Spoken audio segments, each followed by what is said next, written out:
Hello, I'm Casey Aiken, and this is 21 This Week. Coming up next, what does Earth Day and Bundy Ranch have in common? What to make of the Supreme Court's decision on Michigan's college admission plan? How to prevent disparity in funding public schools? And a few minutes with candidate for governor, Doug Gansler. Our panel of insiders will give you the story behind the story. We're joined by political consultant Susan Heltemes, the president of Progressive Maryland Elbridge James, past chairman of the Montgomery County Republican Central Committee, Mark Uncapher, and Republican activist Jerry Cave. Stay tuned for these stories and more on the next 21 This Week.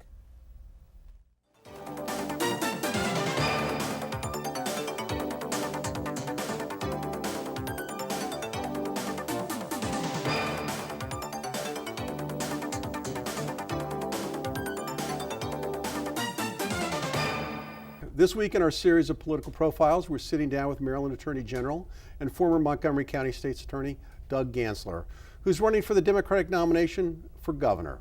Welcome, Mr. Gansler. Thank you for being here. I want to thank you for taking the time because the purpose of this series of interviews is to introduce our viewers to the candidates who are running for office. But in your case, you're well known. I mean, you've served 2 terms as the Montgomery County State's Attorney, and you're now in your 2nd term as Attorney General. So thank you for being here. But as I said, you're not hardly unknown in Montgomery County. Now, given your career up till now, it's been in law enforcement. So what made you decide to run for governor? Well, I actually grew up in Montgomery County, but I went to Chevy Chase Elementary. I'm the only candidate in the race that grew up in Maryland, so it is good to be here and in Montgomery County. But as a law enforcement person, I was an assistant United States attorney for 6 years, working with Eric Holder, mostly in homicide, but doing all types of crimes. And then a state's attorney for 8, now attorney general for 8. Law enforcement is really sort of the overlay, but as Attorney General, the reason why Attorneys General become governor in so many different places is because we're uniquely qualified, because we're working with every agency in state government. So really being a prosecutor is a very small part of the Attorney General's job. But the biggest factor is that I really have made a career out of seeing things that are unfair, fighting to get them fixed, and getting things done. So in Montgomery County, recall when I was the state's attorney, I personally prosecuted cases. I personally prosecuted the person who slaughtered Monsignor Thomas Wells. I personally prosecuted the guy who shot police officer Kyle Ollinger. I personally prosecuted a number of high-profile cases. And then, of course, we had the sniper case where I ran the Joint Sniper Task Force. So I think my management style, leadership style is well known to the voters in Montgomery County. And now I want to take that to the next level and be governor and try and help people. Well, that's great. And the first thing you're going to have to deal with are fiscal issues. Because on our television show, week in and week out, that's what we talk about. So fiscal issues have dominated the past 7 years of the O'Malley administration.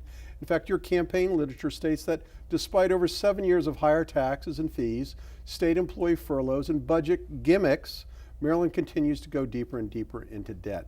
What's your approach to managing the budget? Well, I think that's right. I mean, I'm fiscally conservative. Some people call me cheap, but you know that's just who I am. I've been managing budgets for 16 years as a state's attorney and as attorney general. We've had 2 clean audits in a row. We're very fiscally responsible, and the state needs that. We're getting killed. You know, we've lost over 7,000 small businesses in the last 8 years. 76% more people are unemployed than they were 8 years ago. The budget of the state has gone up from $29 billion since these guys took over to $39 billion. Yet we have a $1 billion deficit in Annapolis. It's unsustainable. So we actually need somebody who's going to take a look at this, look at the tax structure, bring the businesses back.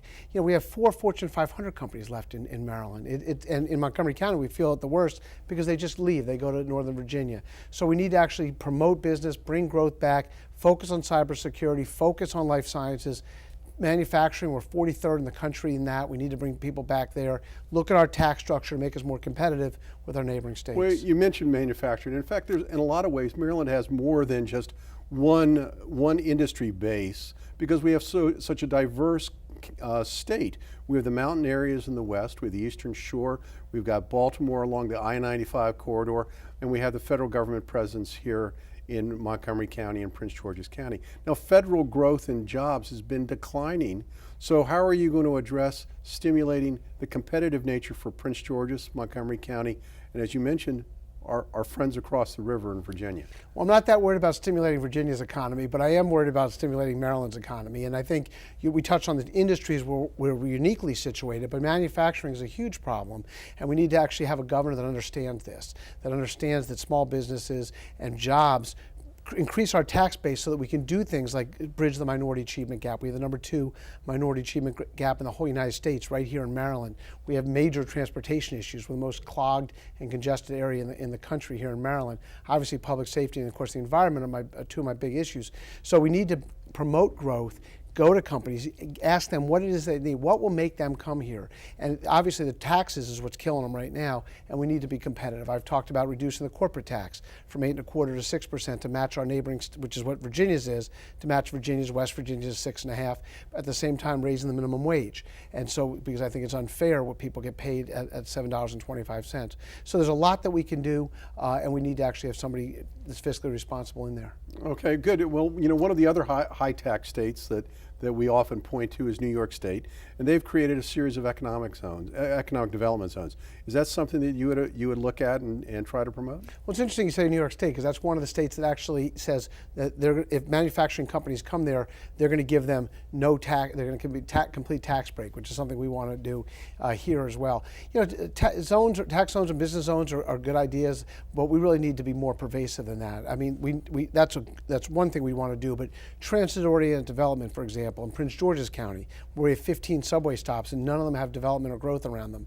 I truly believe in the whole smart growth concept, that we ought to have the growth in the places where we should have it and preserve our rural legacy here in Maryland, and that's something we need to focus on. Well, let's take a look at a couple of specific issues. In this past session, the Maryland General Assembly, the legislature voted to reduce criminal penalties for marijuana. What's your position on that? Should Governor O'Malley sign that bill? I think the governor should sign it, but we need to there's more work to be done. Look, I'm all in favor of medical marijuana. I think if you have real doctors prescribing drugs, Oxycontin and so forth, you should be able to have them help people that need marijuana. Decriminalization is a good idea if it's done properly. The problem is the legislature didn't do it properly, so now paraphernalia, so rolling papers and bongs are much worse than the marijuana in terms of penalty.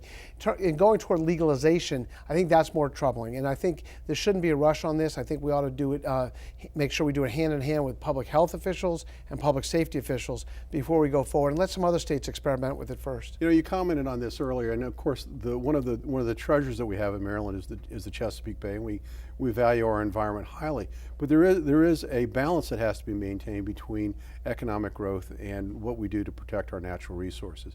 One of the hot issues is whether or not hydraulic fracking should be allowed in Western Maryland, and more importantly, whether Cove Point should be allowed to be an export facility. What are your positions on those two matters? Well, the environment is my passion. It's the biggest issue I've worked on as Attorney General. We've made incredible strides in that regard. In fact, when I was the head of all 50 Attorneys General in the country, the National Association, I also was the head of the environmental group for the country. So it's a big issue for us, and in Maryland it's particularly big because the Chesapeake Bay is in far worse condition than any of the rhetoric might suggest. In terms of hydraulic fracking, I'm for it if it's safe. Right now it's not safe. And so one day if we get to a place where we'll not contaminate our drinking water, it's here, it's cheap, it's non-polluting, and so that would be a great thing to have. Cove Point, it should be built as long as it doesn't hurt our environment. I'm getting the sign that we only have a minute left, and I can't let you go without asking about Maryland health care. The legislature did not address the problematic rollout at all. They were silent on it. What is your position on what should have been done with Well, what's interesting there is that my competitor, the Lieutenant Governor, he didn't do anything, has never run anything, never managed anybody. The first thing they gave him was the Affordable Care Act rollout, and it was an unmitigated disaster. So there's been over $200 million of taxpayer money down the drain on this website, which only was able to sign up a few hundred people on the website. So that's a huge problem, obviously. And then the legislature sort of covered it up because the special interests that are behind them did so. My first job in working my way through law school was as a white-collar criminal investigator. Wouldn't you love this case? In an inspector general's office. And I'm just astonished that the legislature is sitting on its hands. And the problem is that we have to know what went wrong in order to fix it before the next enrollment begins in mid-November. And the saddest thing is there are real people who can't get chemotherapy treatments, who can't get heart disease looked at, who can't get their children access to health care because of the failure. Well, the last question is about the early primary. Does the early primary hurt or help your candidacy? I like to think it helps. Montgomery County should have a huge turnout. We've never had a governor elected from Montgomery County. We haven't. My competitor thinks that Montgomery County is the ATM machine for the rest of the state. He literally held up the ATM card and said so. And so I think the early primary will help us because people in Montgomery County are educated and they're going to know who to vote for. And we're very organized and we've got a record and we've got a vision. So we're very optimistic. Well, I know this has just been a short piece, but we really appreciate your coming in here today. Thank you so very much, and we look forward to good things for you in June. And stay tuned, viewers, for our panel when we come back from this short break.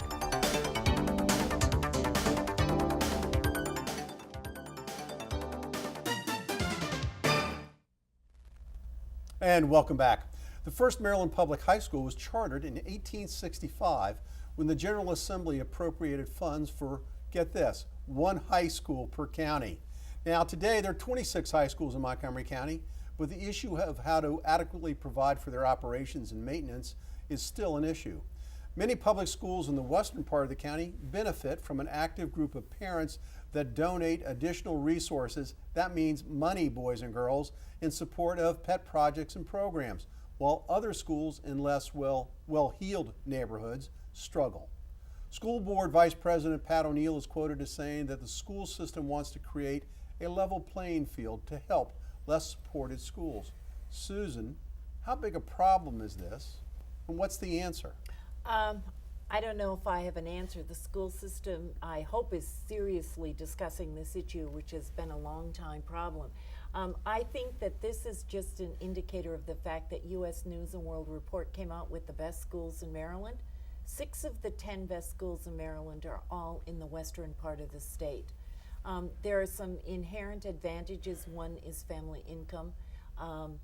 And the best teachers, unfortunately, often want to go there, and parents have more money to give to the school system. So I think there does need to be a little more parity because it's unfair to the schools in the eastern part of the county. Doesn't parity, Jerry, mean just tearing the good schools down and to the lowest common denominator? Good try, Casey, but no, that's not what it means. And Susan doesn't have an answer like most Democrats, so I'll be happy to give those to you. It certainly is not the money. You have $18,000 a year they're spending in Montgomery County. Spend the same thing in Baltimore, and they don't have good results. It's not if the parents donate more money so they have crew team. What it comes down to is you can't discipline the students. Some of the students come there with a bad attitude towards school. They can't discipline them. It's the bureaucracy and it's the parents. That's what makes the most difference. I want to go to Mark on this. Mark. Well, as a parent of a kid who went through those schools, I would say we're missing another thing, which is parents of those children are actively involved. We looked at homework as sort of became a kind of homeschooling thing because, frankly, a lot of the work got sent home with the idea that the parents were going to supplement the teaching. And that was a big part of those results. Elbridge, you got time for one last comment. But the fact is that on the eastern side of the county, you have families working 2 jobs to make a lot of ends meet. So the homeworking sometimes suffers. What you need is sort of a pool that, in fact, schools who can afford it can apply for that extra money to help that support. Dr. Ben Carson's mother came from a very disadvantaged. She worked 2 jobs as one parent, and she made sure her kids did her homework. Their homework. This obviously is an issue that deserves greater attention, but there's 2 other issues that were of major significance that occurred this week, and we want to squeeze them in this short period that we have. And first is the United States Supreme Court issued a major opinion this week affecting the future of affirmative action. In a 6-2 decision, the court upheld a Michigan referendum that state colleges and universities could not discriminate against or grant preferential treatment to any individual or group based on race, sex, color, ethnicity, or national origin. Now, if you're Charles Krauthammer, you like the decision, and if you're Eugene Robinson, you hate the decision. Elbridge, talk about the Supreme Court's decision. It's law over justice. We're not going to deny that, in fact, the Supreme Court, with the current Constitution and the laws we have, was correct in its assumption. But it did not look at the benefit of having a well-funded, well-populated universities where people of different colors, races, and backgrounds can mingle and learn. This is not a good decision. at all. And it reminds me of when you start separating us down and moving us into communities where we don't have any kind of diversity, or we don't encourage diversity, how we relate or don't relate to each other. It's a bad decision, but again, it's a decision that was based on the law versus the need for justice. Mark. This wasn't a decision on the merits of affirmative action. It was more narrowly a decision on whether or not a state or institution that had begun affirmative action could decide that it didn't need to do it anymore. And the court, including liberal judges like Breyer, said you can make that decision. This is not something that the court should be making for people. So what I'm hearing is that we've come at a watershed moment with affirmative action with respect to how people view it, whether it still provides a benefit and still is necessary for a particular state or our country. No, we came to a watershed moment when the Supreme Court said the people of Michigan are in charge, and if they want to have a law that's legal and abides with the Constitution, they can do it, and the court wasn't going to come in and tell them how Susan. to do that. I think, though, that we're overlooking some things. There are kids out there who may not get into college unless there were affirmative action. Justice Sotomayor wrote and said she was one of those kids. President Obama is one of those kids. There is a need. And nowhere in here does it talk about legacy. Legacy students, that's a form of discrimination. And Well, wait a minute. You're making way too many generalizations and assumptions. We don't know whether President Obama and Justice Sotomayor said so in her reading. Wait a minute. Hold on, Jerry. We don't know. We don't know what the outcome of this. As Elbridge stated, this was a decision based on the law, not on whether or not it was good or bad. I know, and I think it was bad from that point, but I think that maybe the citizens of Michigan will rethink this, and there may be some changes based on this That's why we have decision. elections, and we'll find out. All right, last week, the nation saw images of armed rebellion in one of our western states. For several days, the armed militia challenged the authority of the United States government to administer federal lands located in the state of Nevada. Now, the fact that the news media concentrated on the dramatic actions of one Nevada cattle rancher, Cleven Bundy, shouldn't be ignored, because there was a bigger point there. Susan, the real issue here was not whether Bundy had the right to graze his cattle, but whether or not the federal government should own so much land. Well, you're talking to a farmer's daughter. And when my father wanted to put his cattle out for grazing, he had to pay for it. The gist of this is Bundy has been in trouble since the 90s because he didn't pay for anything. And and you know what? If I go to a state park or a national park, I have to pay to use it. I'd like to put, if I get a horse, okay, let's just put it out in Great Falls Park. Susan, the question is, 85% of Nevada is owned by the federal government. Why does the federal government own 85% of the state? Why not give it to the people of Nevada? You mean that Bundy should just be given free land, unlike my father who had to pay for his land? Did you ever hear of the Homestead Act, Susan? Thousands of acres of land were given for a century to farmers. Yes, and a mule and 40 acres, but that isn't the way it is anymore, Casey. Honest to God. Why? There's all this undeveloped land. Why should the federal government control it? Jerry. The federal government shouldn't control it. Bundy has paid his fees, but he paid them to the county, not to the feds. And he hasn't paid in years. He owes $1 million. Al Sharpton owes $2.5 million, and he's a hero of the media. Warren Buffett owes $1 billion, and he's a hero. And the issue is not the land and who owns it. It's not the whole. The issue here is the most important thing that's happened in the last 10 years, that the federal government is not the exclusive organization that owns the kind of weapons that you can stand up to them. Oh, for God's sake. That's the most important thing that happened. No, you know what? Wait, Jerry stumbled onto something here, and this is why I brought this topic up.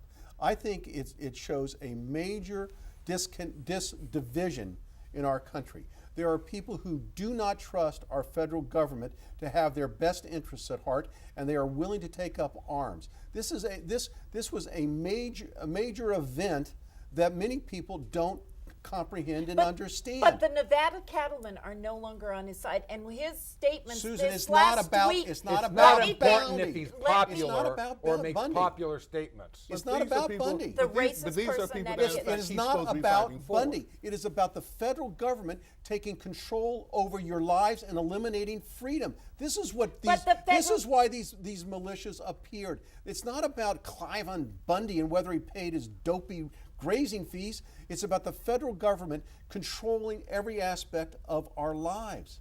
That's why people took up arms, and that's why people are willing to take up arms.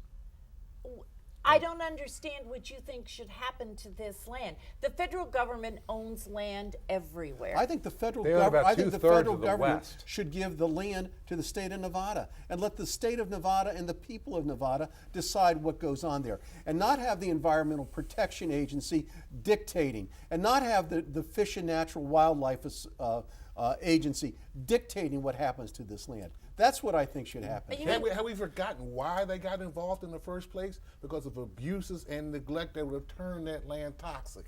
Turn it toxic. They showed up with guys with snipers, No, we're talking about paramilitary we're people. talking about under the Reagan administration. No, a lot of this we're stuff started. talking about no, last Jerry, let me month. finish. Under the Reagan administration, a lot of these rules were put in place. They were put in place because of decades of abuse, and it was decided, in fact, that we have to do something to preserve this. This Now, wait a is minute, this is you- why you this think is you why turn there's a around, division, but you Elbridge, can turn because around and still because petition. people don't agree with you. They showed up and trained sniper rifles on an American family. They got paramilitary stuff. They got Hold on, thugs. Jerry. well, they owe $1 million. They didn't do that to Al Sharpton and Warren Buffett. wait a Where minute. the sniper They rifle owe at his $1 house. million. Yes, And as a $2.5 million. farmer's They kid, owe $1 million. You're absolutely right. Am I- But let me ask you a question. As a farmer's kid, if the federal government came to your father's dairy farm and said, we're gonna take all of your cattle, what would you have said? my father paid for the land they were on. My father paid for the cattle, he paid for his farm, and that's where his cattle were grazing. Susan, if he you missed goes, the point. no, Bundy I'm paid not the money. They missing don't the like point. what we paid it for. All of you are missing the point. I got it. No, you are right. You don't. Casey Stay is tuned right. for parting shots.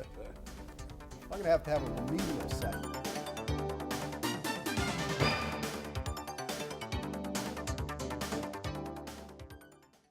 We're back. I marched in the We're first. back. Okay, I got it. I marched in the first Earth Day, and let me tell you, the air is cleaner, the water's cleaner, and our nation is cleaner. But that doesn't mean we have to go to extreme measures I'm not arguing that. continually I'm not arguing that. to protect I'm not arguing that. the But what I'm Mojave saying- Desert I'm tortoise. ready with my parting shot, Casey, and we'll just make it short. All right, My- Susan, you go with parting shots. My parting shot is short and sweet. It's raining again out there today as we drove in. Acid rain. Drivers, remember, in the state of Maryland, if you have your windshield wipers on, whether it's snow or rain, you need to have your lights on. It really was hard at time today to see cars. So if your windshield wipers are on, turn on your lights, drivers. Thank you, Susan. Jerry. It grieves me to have to say this, but Casey is 100% right on our last topic. In addition to that, the reason this is the most important thing is that American citizens decided to show up and confront the paramilitary part of that they were coming down on a family, and they sat there with armed guns. This is not over, and if there's blood, it'll be on the fault of the federal government. Thank you, Jerry. Mark. I'd like to give hats off to the Maryland Board of Elections, which this past week decided not to go forward with a plan that would have would open up for fraud and online voting. I appreciate the fact that they took a look at the security issues and decided to go and not go forward with that. Thank you, Mark. And Elbridge, you're going to have to be quick. I'm My sorry. parting shots to the Republican Party. The NAACP is having its Freedom Fund dinner this week, and we asked leadership if they wanted to participate. Got no reply back. Can't be When night's the dinner? more silent on that. When night's the dinner? Sunday night. This Sunday night. This Sunday night. I'll be there. I'll go. All right? I'll be at your table. Can two Irish guys go? Oh, yes. Okay. So. All right. Thank you, panel. It turned into a rollicking debate. And I want to thank you for tuning into Montgomery County's hardest-hitting political talk show. And if you want more info on us, you can follow us on Twitter, like us on Facebook, and catch up on YouTube. For 21 this week, I'm Casey Aiken.